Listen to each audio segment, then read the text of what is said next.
I'm Will Hedrick. And I'm Jordan Schaffer. And this is Dog Ears and Timestamps, a book club podcast. Where we go deep into Chinese lore.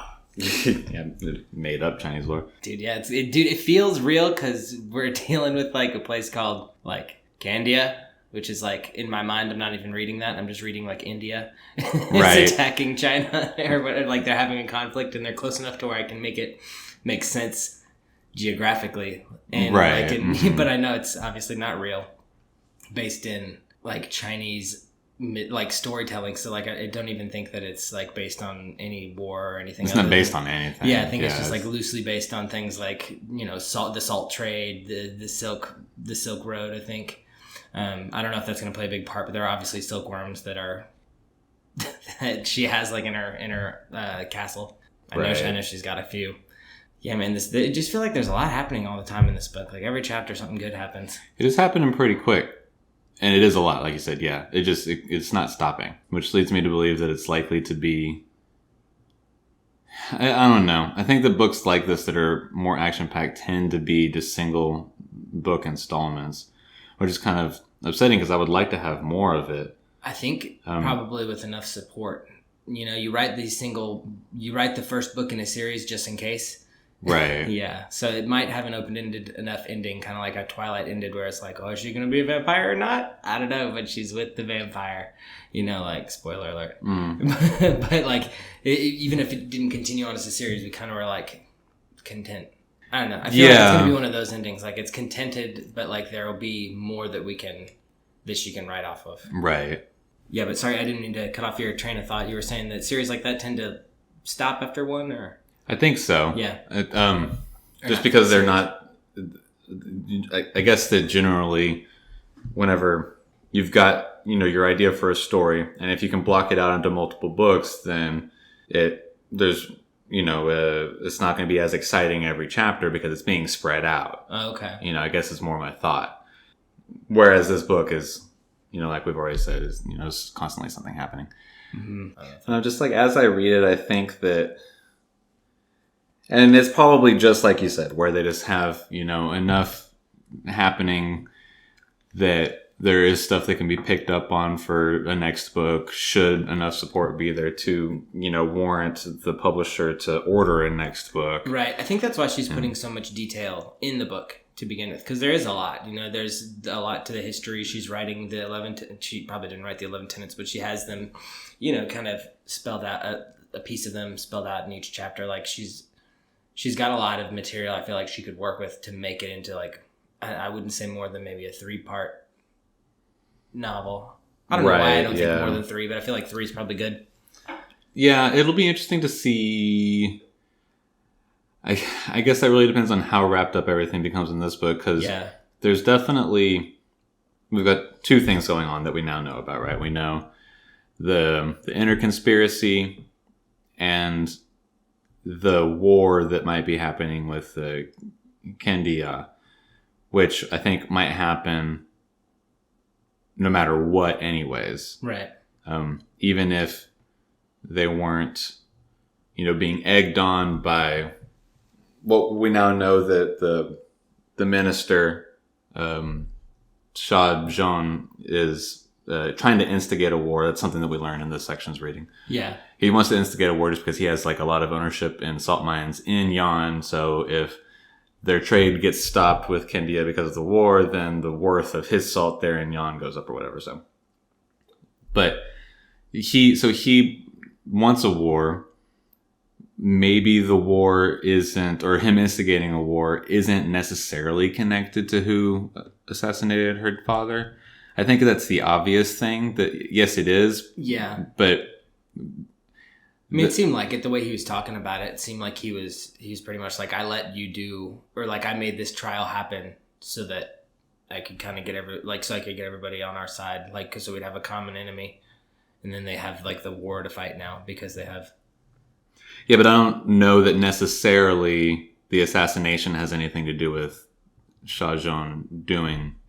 Yeah, instigating. I mean, it's certainly that seems like the obvious thing to do, because it's not particularly common that that while you're trying to uncover one conspiracy, you find a conspiracy immediately adjacent to it, you know. Mm-hmm. Usually there is a connection. But so far it's not a given. Yeah. So I guess we'll likely find out who the assassin was and what their deal is. Mm-hmm. And what's their deal? Yeah. And that may or may not be related to Shazhan. If it's not, then we've still got to figure out, what to do about Shazhan, which is just like if the war gets avoided, then, Hesina can then out Shazhan as being, a piece of shit. And then they can move on from that. But if she can't out him, then now Shazhan has the potential to become like a real big bad who could be in other books. And dude, I don't understand how she has how she has rulership over anybody. Like she has like a free country, but with a monarchy. They've got the so there's like these ministers that sort of like, it seems they do just ministering duties. They each have their own department, but she's the head of state. Okay. So that appears to be the structure of this monarchy, because it is a monarchy. Yeah, you're definitely like born into it, handed down. Is that monarchy? No, monarchy is just leadership by one. Yeah, typically. Okay. I think there's different levels of it, like any other kind of government. But I mean, she's definitely the head of state. She more or less makes the rules and policies and stuff like that. But she has ministers that also handle a lot of little things, or littler things. Just because, if it was literally just one person that handled every single daily aspect of the government, it'd be impossible for anything to get done. Yeah. I think the minister's system also provides some level of check and balance, because she's not supposed to be able to go into the courtroom unless court is in session. Only the ministers that are involved in whatever trial is happening are allowed to be in there. Mm-hmm. So different things like that exist. Like she still has to follow the laws, even though she's, the queen or whatever. So they have like, the law is higher than the queen, but she runs the country. Okay. Yeah. I don't know. I feel like it's all just there so that it can come crumbling down. I feel like it's just sort of loosely there with these kind of rough guidelines just so that it can like come crumbling down. I don't think it will, but I feel like it's giving me the feeling of like disarray in the country, Well, I mean, it seems to be a pretty solid system. It's been in effect for, we get dates finally. It's been in effect for like 270 years at this point. Yeah. And they've been at peace with the other countries for that same amount of time, which is, longer than any peace that's ever happened in the actual world. I think that the government will change, just like I said last week, just because of Hesina's sympathy for the Sioux. Yeah. I think that's going to be maybe the ultimate plot point, is how Hesina reforms her society. Yeah, I think so. I mean, it always keeps coming back to the suits, Yeah, and it was like the main driving like thing in this. 20 times more strong this reading section than in the previous. In the previous, we just kind of like saw that she was, mildly sympathetic, or at least was thinking about it. Yeah. Thinking about it more than anybody else had in the past, couple hundred years. Yeah. When did you, so did you read it all in like one chunk this week, or did you? No, I broke it up as much as I could. Yeah. I wanted to make sure that, because it's all, there's no page numbers. Mm-hmm. So I don't know how long I can expect it to take. So. Yeah. I did it all in like a chunk kind of as of like yesterday and today. So I'm trying to think of like a part that stood out to me like more than the rest of it, and I think it was just always like a part with the Sooths coming out. Like she basically commits like treason because she's a sympathizer, she's sympathizing with them, and then and the whole war is going to end up being like revolving around the Sooths. It feels like. Yeah, this is the terms that the prince, from Kindia gives are, we'll give you a shit ton of salt, and you can give us whatever soothes you have. And, and then it like comes out that, it's because he wants the Sioux to be able to create salt or water, not salt. It seems weird to me that like he would show his hand, like Sooths can. Well, I think like she says in her inner dialogue, because there's a second where she's sort of like, what do I do? What do I do? What do I do? And she's, I need to stop and think. Mm-hmm. Why would he tell me what he plans to do with the Sooths? And it's because he just assumes that I'm like everybody else from Yon for the past, almost 300 years, and that we all just fear and hate the Sooths and want them gone just as good as dead, Mm-hmm. So he, evidently was banking on that idea and thought that she would just be like, well, hell yeah, we don't want him anyway, so take him. It, of course, turns out that she doesn't think that way. Yeah, he's dealing with like the first sympathizer ever. Or at least the first one in power that was ready to do anything about it, mm-hmm. Provided the opportunity. Yeah, this was like the first sign of like the more typical magic we're used to seeing. Just literally like I think they summoned all the water from the near area, like all the dew off the ground or whatever, and they created like a spherical orb of water in front of her, and she was just like, oh, like that was cool. And then right. So, but it basically was showing like, we'll trade you some salt, but you're gonna give us a water source, So they're gonna have something seemingly endless resource wise. It's like teaching someone to fish versus like giving them a fish. Right. Yeah. Yeah, we all know that. But yeah. So I mean, she even says it, and that was like her main argument. Like it's not even a good trade. Yeah, well, yeah, that's the argument that she puts forth to hide that she's a sympathizer, right? Because she doesn't want him to realize that that's her actual motive. Mm-hmm. It's a good point, and though. it is a solid point. That's an easy way to, it's a conveniently quality counterpoint. Yeah, yeah, and then we kind of just we get better friends with Akira, and yeah, we get a little bit more of him. There's a couple of times. So yeah, while they're like, they're doing like their investigation and stuff like that, there's once or twice that we just learn a little bit more about him, or at least a little bit more about his personality. He says that like he knows that sometimes he gets absorbed in whatever it is that he's thinking about, and he doesn't think about anything else around aside from what he's focused on. And so, just little snippets of his personality and things like that. Mm-hmm. He's still 100% mysterious, and we don't know anything about him. So it's still kind of like whatever. But Hessing is kind of like into him. Yeah, I definitely get that vibe. It seems kind of obvious the way they like flirt and the way. We're in her mind, so it kind of feels like she's into him. But I don't know. It obviously like there's some taboo with it because he's a prisoner and she's in charge. Right. Yeah. You would think that, or at least in conventional societal norms that we're used to, that would be completely impossible to happen. Mm-hmm. So we'll see how that resolves if it does. Yeah, dude. It man, that would be like probably the ending, like the Disney ending, like the Aladdin and Jasmine, reunite with their Sooths, the genie. Man, I'm interested. I feel like we're gonna get a Sooth character, like a main one that hangs out with us soon. Like we're gonna get. I feel like a piece of them. That's a little obvious. And maybe too obvious, Okay.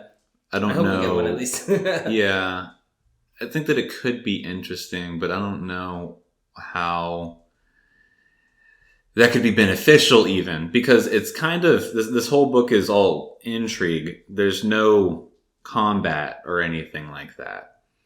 Yeah, not yet. Like seems like there might be a bit of a scuffle here in this next chapter. But then they're just going to, presumably go back to the capital city and continue figuring out what it is that they're going to do next. I don't think that this suddenly turns into an adventure. No, it seems like it's more a sort of like a chess game. Like they're just like a pushing of paper, like kind of like a more political style of adventure, I guess.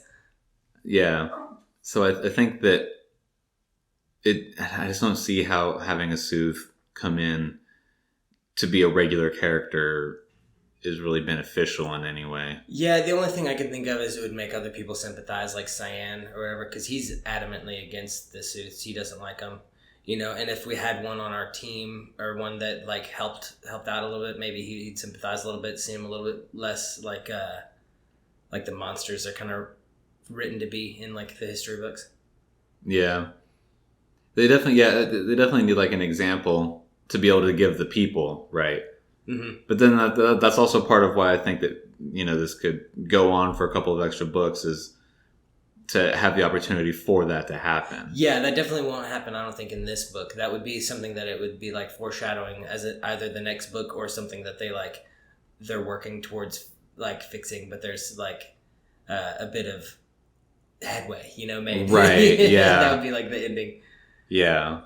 It's, at least for them to do it well. Mm-hmm. Because they could, even if it goes into additional books, they could just be like, the next book starts like 5 years down the road, mm-hmm. and, we get, some line about like, well, the people will accept your rule, but it's going to be rough going with this new law that you put into place after the whole Kindian incident. Right. Like they could just write it off like that. Yeah. But that's kind of cheap. And I would hope that it would be a little bit more earned than that. Well, I'd like to think that, like you were saying, if it is going to be a series, it's kind of already thought out. It's not something she's going to just create later to, keep the bags coming and the bills paid, Right.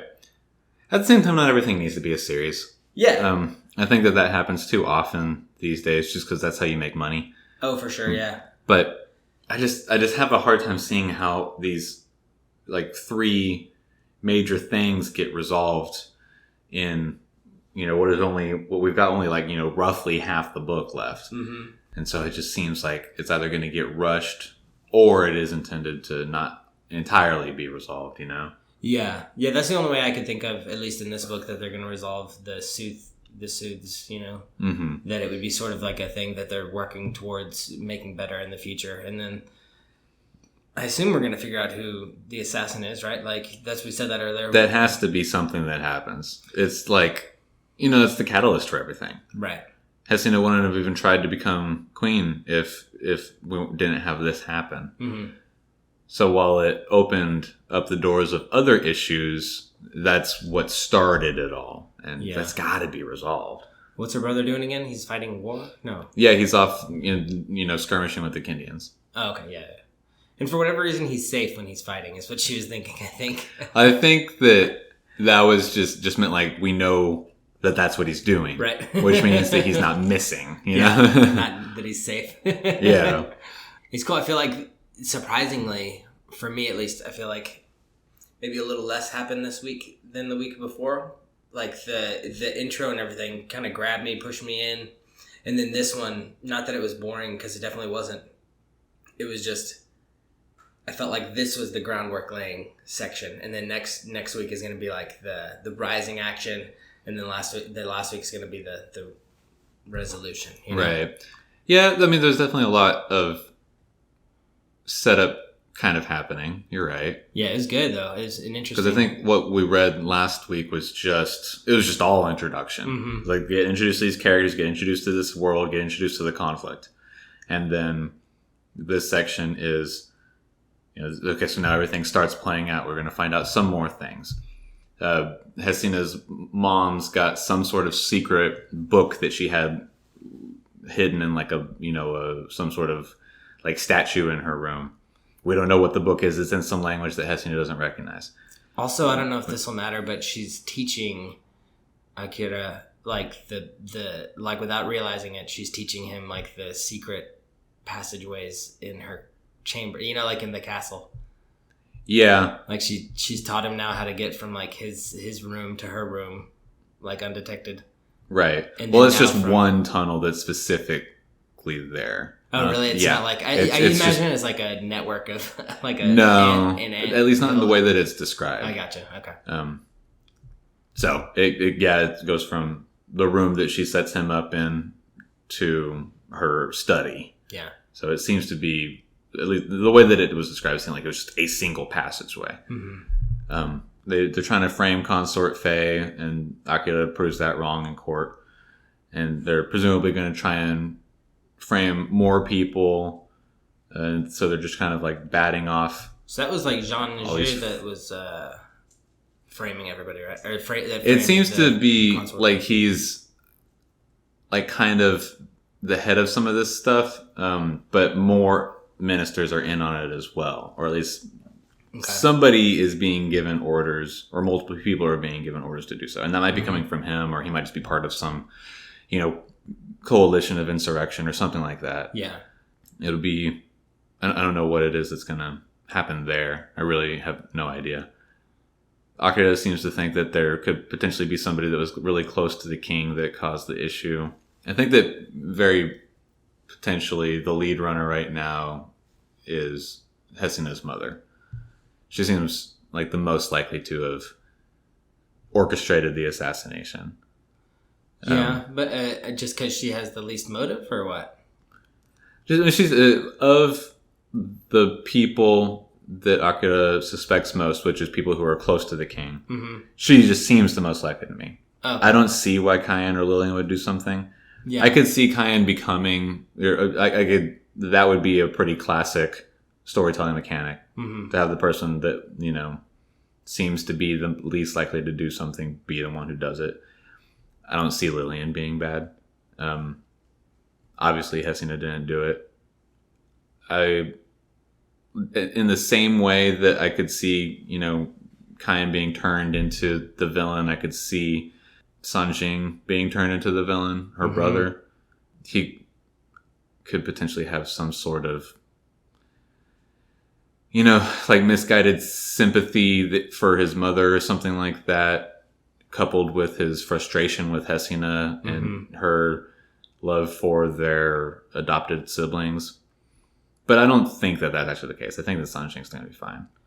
Yeah, I mean, and for the monk guy to want just money, I mean, really the catalyst for it all to happen was his death. So he would have to kill the king to even, I guess, I don't want to say pitch the idea of war, but sort of have that idea even go over.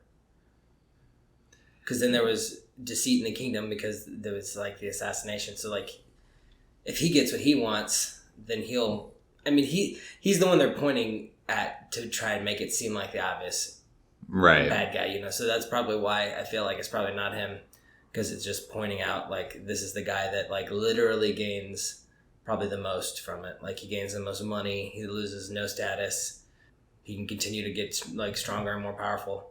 Right.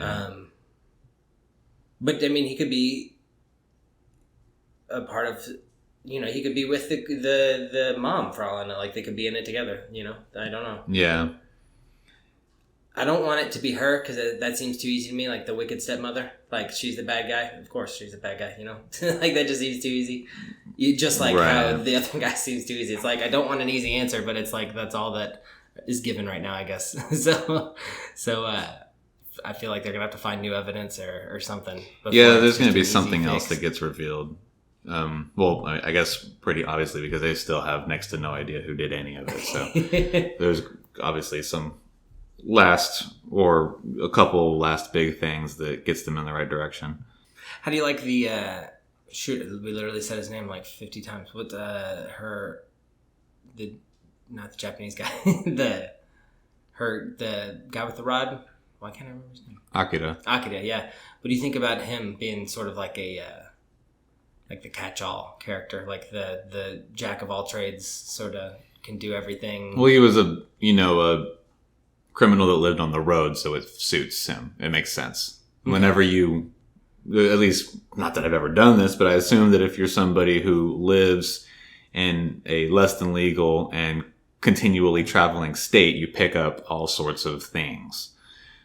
You might pick up several languages, we find out he knows Kindian, and some other language is his native tongue that we don't know because he didn't immediately speak Yan. Yeah, I mean, he doesn't just speak the Kindian. He knows their customs and stuff too.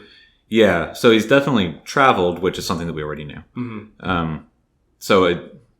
Him having a lot of skills and abilities is, not particularly surprising or annoying, in my opinion. It just suits the character that has already been given to us, I think. Yeah. It's certainly handy to have that character. Right, that's kind of what I was thinking. But, yeah, I don't know. He didn't bother you that he's... No. Yeah, he just... that kind of character is necessary for most things. Certainly, whenever the main character is someone who's relatively incapable. I felt like Cyan or whatever is going to be that guy. Like that's who the twins were supposed to be, but it's slowly turning into like Akida's role. Yeah, you know?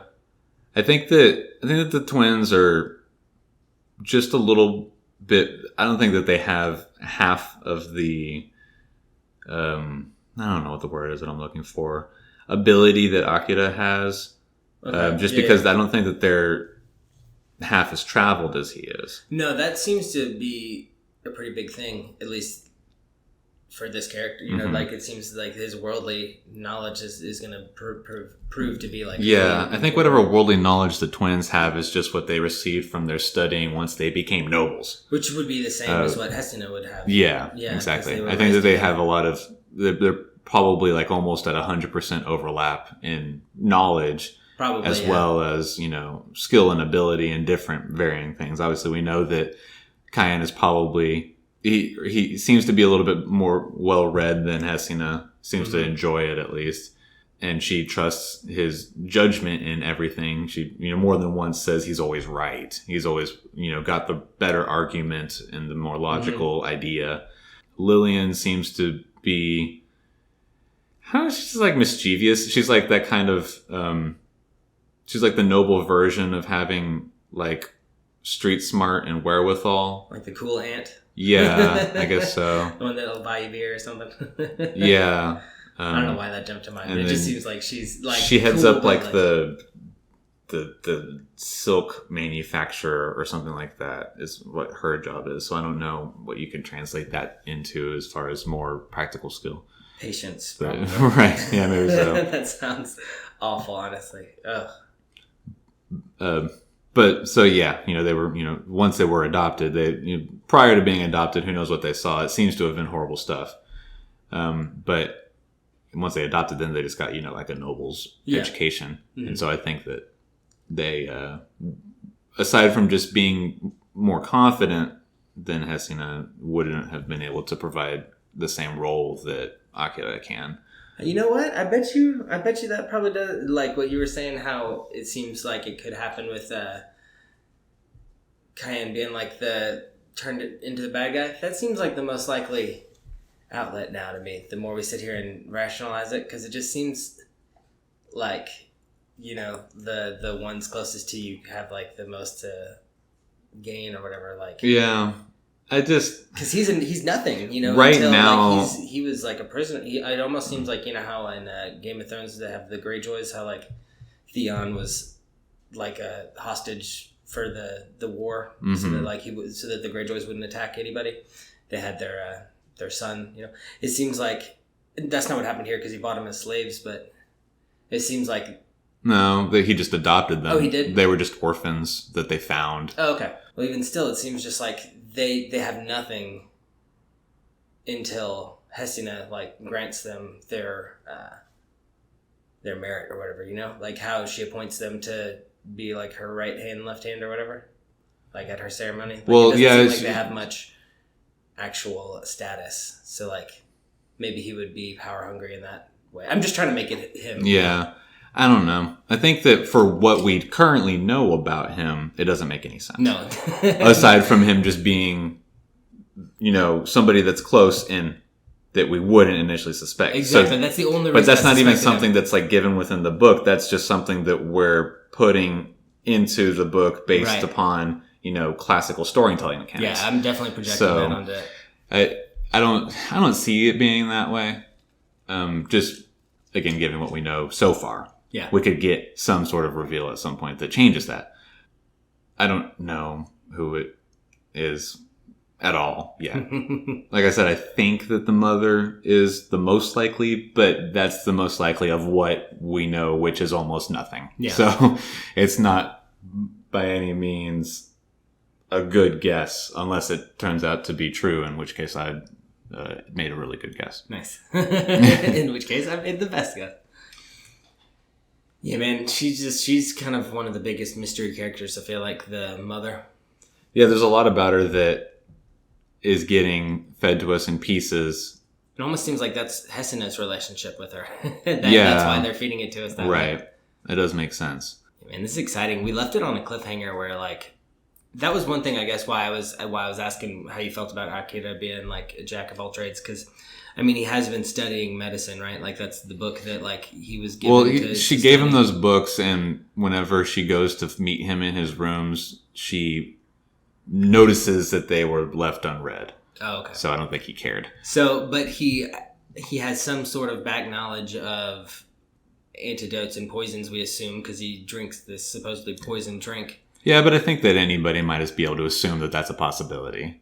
Right. That it could have been poisoned. Yeah, but if he did it and is poisoned, then he's dead. You know what I mean? So, like, yeah, it seems like he did it with knowledge of what the poison was because he's already got the antidote, which to me was like, okay, now he's coming in. I don't really see why he would already have the antidote unless part of his travels is that he is from Kindia and so has some sort of immunity to whatever it is or whatever, like it happens to be something that they're exposed to all the time, or something like that. Prince could drink it, and then also I don't think that he's just like, okay, this is poison A, and I happen to have antidote A. Like, I don't think that's the case. That's kind of the vibe I guess I got from it, because the way she just keeps thinking, like, he just drank the poison, like, and he knows Kindian, and he just keeps knowing all these things. I just, like, in my head is like, what's one more thing for him to know of, like, antidotes and poisons? Like, maybe he's versed in poisons.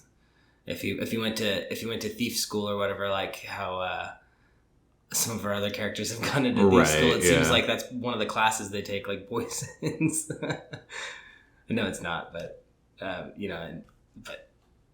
To me, that's just what jumped out. It seemed like he's going to know about poisons, which is fine, Yeah, but I think that also, if we're saying, say that he does know what poison it is, then he could have presumably just as easily then just given Hesina the antidote. Yeah, like right after she drank it.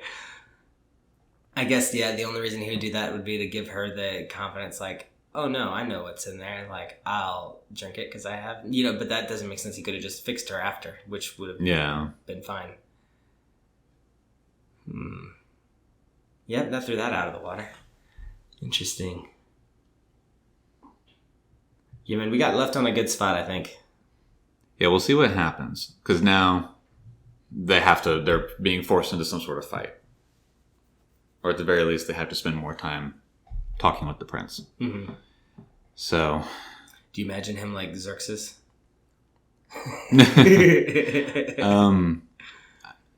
Not exactly. Me neither. I just didn't right now, but when I was reading it, I didn't, and I will now imagine him as Xerxes. But I'm trying to think of what I imagine him. I can't remember if it's from Kingdom of Heaven or.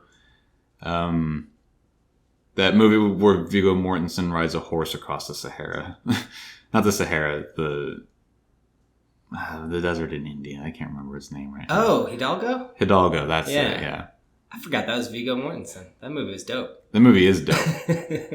I can't remember, because they don't speak with, like, I don't think that he meets an Arabian prince, but they do meet, like, some really rich motherfuckers, because it's all, like, race horses and stuff like that. Mm-hmm.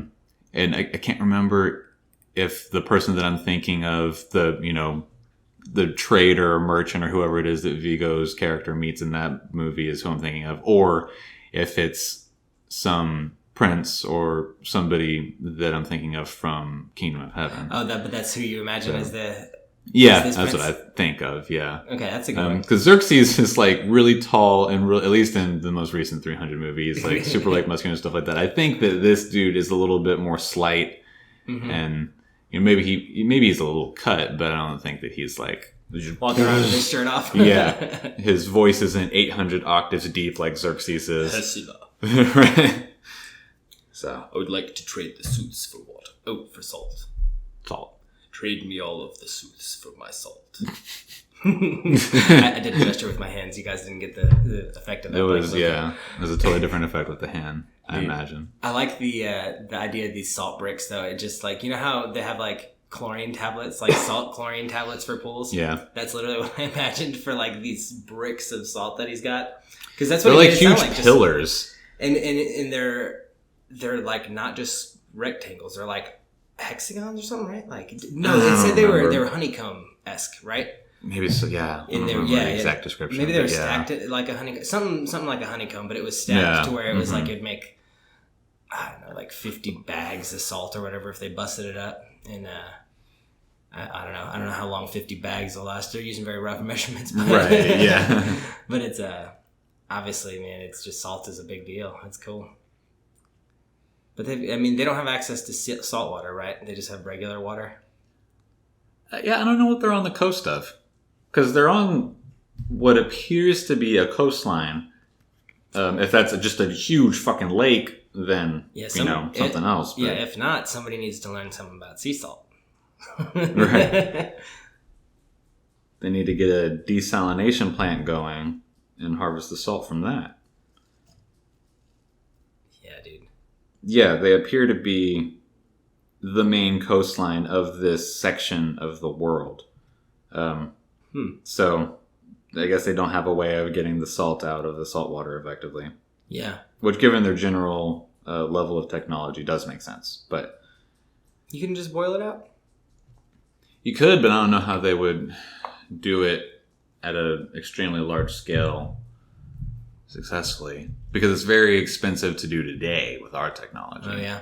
So, yeah, desalination plants, conceivably could save the world, but it's a very expensive process. I thought desalination was taking the salt out of the water to make drinking water. It is. Whereas what I'm thinking is pulling the salt out for the salt, because they already have access to regular water. That would be the same process. You're separating the salt and the water. Yeah, but it's easier to get the salt out of the water. You can just boil off the water. Whereas that's what the desalination process is. Yeah, but it's collecting the boiled water vapor, and then it's recollecting that separate from the salt. Yeah. And then all the salt is collected in the vat at the bottom. All you need really is just a bucket and some salt water, and you can boil off all the water, and you'll have salt on the bottom of your barrel, and you just scrape it off.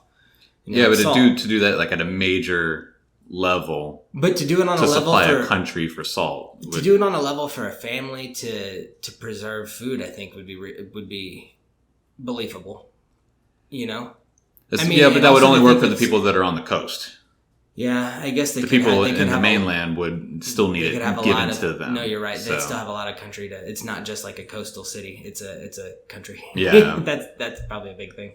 I think too with sea salt, you can collect it like saltwater spray. Like how it splashes up against the walls and stuff. Like I think it'll coat the rocks and stuff with salt after a while. Yeah, so I think you can mine it that way. But still, even still, I think. But that's not at 100% efficiency rate either, because it's not leaving behind all the salt. Right. And even still, it's the bigger thing is that it's not just a coast community. If it was just a coastal community, maybe that could be conceivable. But since it's like the whole country.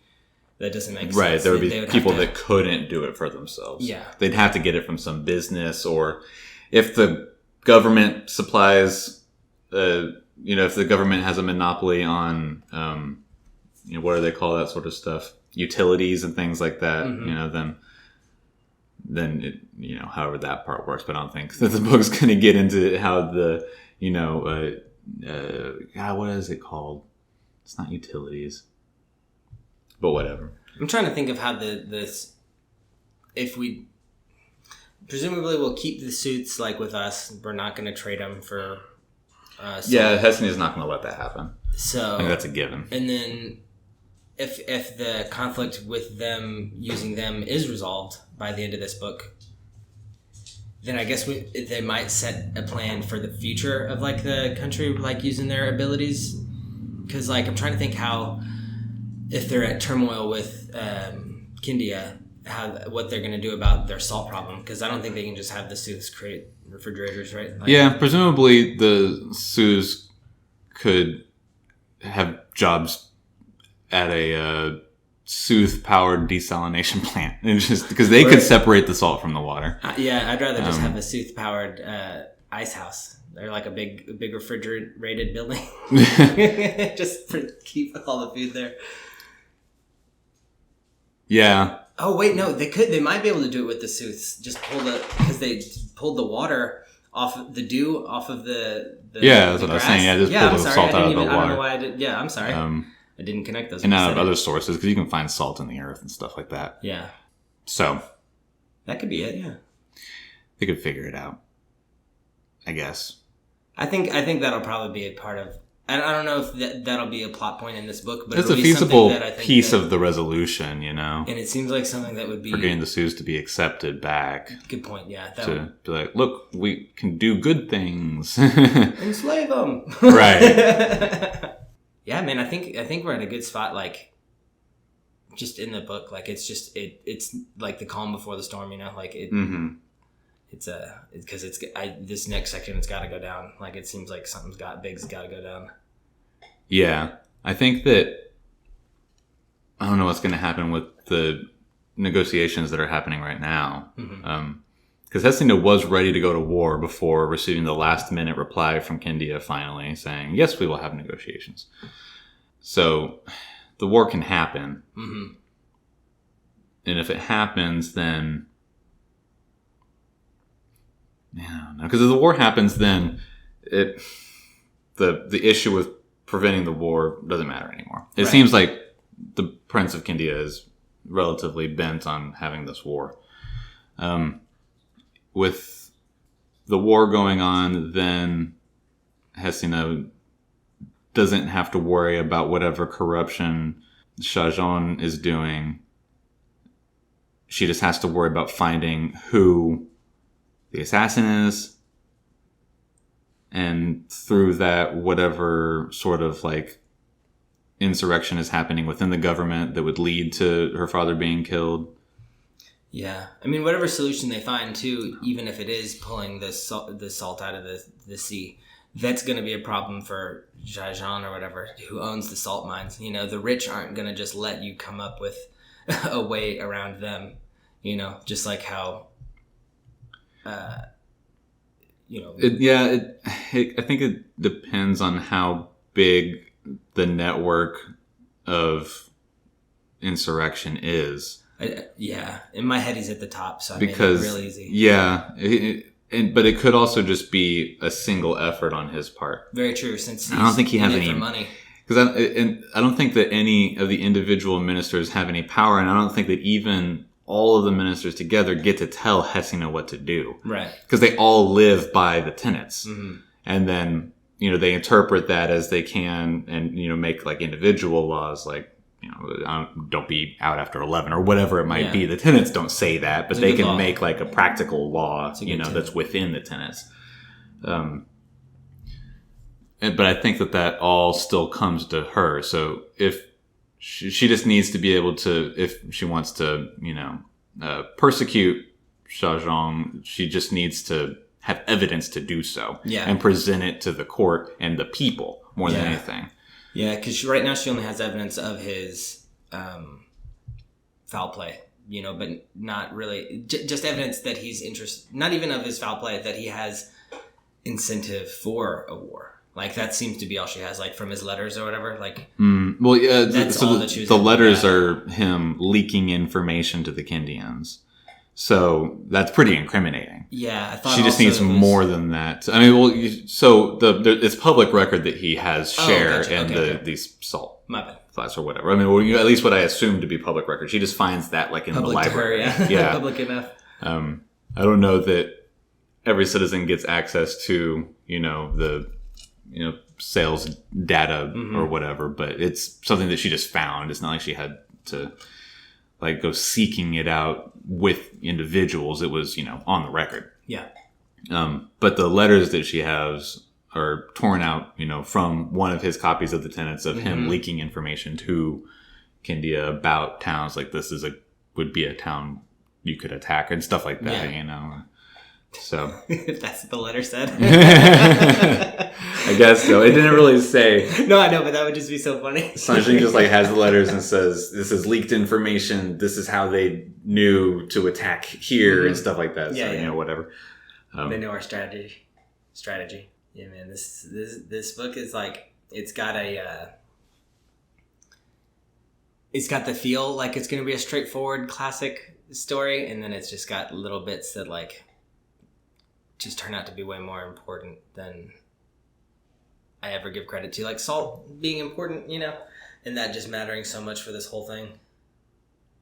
I'll bring that up every week, but that's just, you know, that'll constantly be a thing that like throws me off. Not throws me off, but like really makes it a good story for me. Like it makes it more immersive, I think, having those bits of differences. Yeah, because like it's just because salt itself isn't a reason for anything. It's just a resource that can, you know, be used for the sake of, you know, explaining why they're doing these other different things. Because Zhang doesn't care about salt. He cares about money. Right. The Kindian prince doesn't care about salt. He cares about getting the Sioux. And, you know, maybe he just wants to have a war with Yan just because.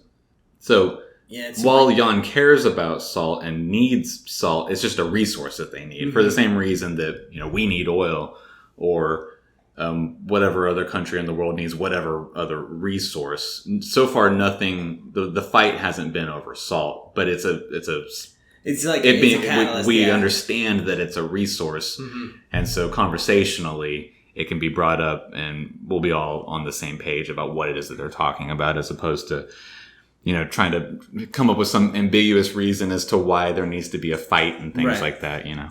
So I guess that's about it for the week. Yep. We actually need to get to recording our Game of Thrones episode next so that I can get that out to y'all. If we're talking about what to read next, we're going to finish the second act trial. It's about 15 chapters. Let's see, chapters 15 through 23. Okay. So that's, I don't know why I thought it was 15 chapters. That's 8 chapters. I guess 9 chapters, actually, if you count 15. Yeah. So we've got about 9 chapters worth of reading. I think it's like literally a little bit more than this past week's reading by 100 locations, whatever the fuck that means. One day I'll have to just do the math and figure it out. So we'll see y'all next week with the end of our second act here in Descendant of the Crane. And we'll actually see y'all before that with Game of Thrones. Yeah, so hopefully we get some answers to, you know, the book, and then we get some good old Game of Thrones talk in. Right, yeah. Whatever that's worth. I've been holding back from texting you about it. Oh, yeah? Yeah, just because I don't want to burn up all my good details. That makes sense. That's a good idea. but it's like, man, I can't wait. I'm excited. I'll go talk to Will. So this will be fun. Right. That's definitely part of the reason why we're trying to get it done the next day. Yeah. While it's still exciting. Yeah. Well, anyways, I'm Will Hedrick. I'm Jordan Schaffer. This is Dog Ears and Timestamps. Go Bruins, go Rockets.